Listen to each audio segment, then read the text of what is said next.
প্ৰথমতে মই আপোনালোকক মিডিয়াৰ মানুহখিনিক ধন্যবাদ জনাইছোঁ।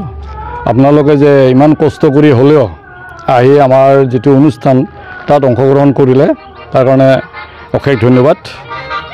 যি কি নহওক, তাৰমানে আমাৰ এইটো আচলতে বহুদিনীয়া এটা অভাৱ। তাৰমানে 85ৰ পৰা আমি অসম গণ পৰিষদ দল কৰি আছোঁ, কিন্তু আমি স্থায়ী কাৰ্যালয় আমাৰ নাছিলে। কোকৰাঝাৰত আমি আশে পাশে ভাড়া কৰি চলি আছিলোঁ। তাৰমানে আমি সেনেকৈ চলি থকাতে আমাৰ কিছু যোগাযোগ বিচ্ছিন্ন হৈ যায়, যাৰ কাৰণে এইবাৰ আমি বহু চিন্তা ভাৱনা কৰি আমি এইটো স্থায়ী কাৰ্যালয় হিচাপে আজি মুকলি কৰিলোঁ ৰাইজৰ সহায় সহযোগত আৰু আপোনালোকৰ সহায়ত। গতিকে আশা ৰাখিছোঁ আমাৰ দলটো আগন্তুক দিনত তাৰমানে আগবাঢ়ি যাব বুলি আশা ৰাখিছোঁ। আৰু কি আলোচনা কৰিলে আজি আমাৰ আলোচনাৰ মূল উদ্দেশ্যটো আছিলে আচলতে আমি এই অফিচটো খোলাৰ উদ্দেশ্য হ'ল আমাৰ যিখিনি মানুহ, যিখিনি শুভ আকাংক্ষী, যিখিনি কৰ্মী তাৰমানে আমাৰ লগত বিচ্ছিন্ন হৈ আছিলে, এতিয়া আজিৰ পৰা আমাক এই অফিচত আহিলে সব যোগাযোগ কৰিব পাৰিব। ইয়াতে আমাৰ তাৰমানে ভাল বেয়া সব আলোচনা হ'ব। আগন্তুক নিৰ্বাচনৰ যিটো দিহা পৰামৰ্শ বা আমি কি কৰিম, ৰাইজৰ পৰা আমি দিহা পৰামৰ্শ গ্ৰহণ কৰিম আৰু সেইমতে আমি কামবিলাক আগুৱাই যাম। আৰু নিৰ্বাচনক লৈ সাংগঠনিক শক্তিশালী কৰাৰ এটা প্ৰয়াস চলোৱা হৈছে নেকি আপোনালোকে? এইটো তাৰমানে আপোনালোকে উদাহৰণস্বৰূপে আমি অফিচটো খোলাৰ কাৰণটোৱেই হ'ল মূল আচলতে আগন্তুক MP ইলেকশ্যন, তাৰপিছতে আছে 25ত আমাৰ BTR ইলেকশ্যন, তাৰপিছত 26ত আছে আমাৰ বিধানসভা ইলেকশ্যন।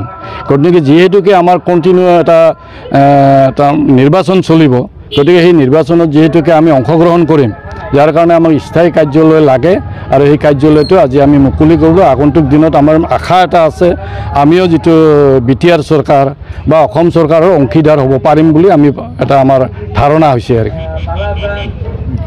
তাৰমানে আমি প্ৰথমে আমাৰ দলটো আমি শক্তিশালী কৰাৰ কাৰণে অলৰেডি আমি 9টা বিধান পৰিষদ গঠন কৰিছোঁ।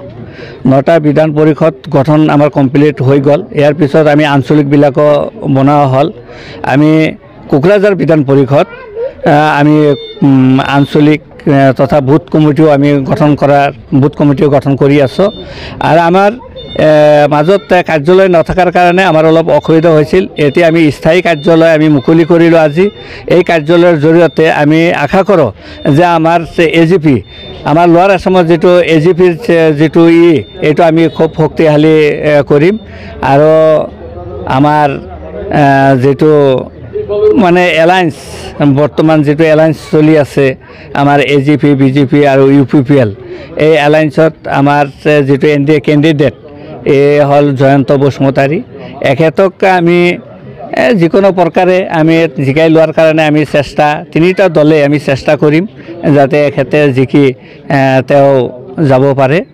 তে এইবিলাক আমি আমাৰ দল, এতিয়া আমাৰ দলে যিকোনো প্ৰকাৰে আঞ্চলিকৰ পৰা আৰম্ভ কৰি আমাৰ বুথ কমিটিলৈকে আমি প্ৰত্যেকজন কৰ্মী আমাৰ এই জয়ন্তৰ কাৰণে চেষ্টা চলাম যাতে আমাৰ এটা ভোটো নষ্ট নহয়, ইফাল নহয়। সেইটো আমি সদায় চেষ্টা কৰিম। আপোনালোকৰ এলায়েন্স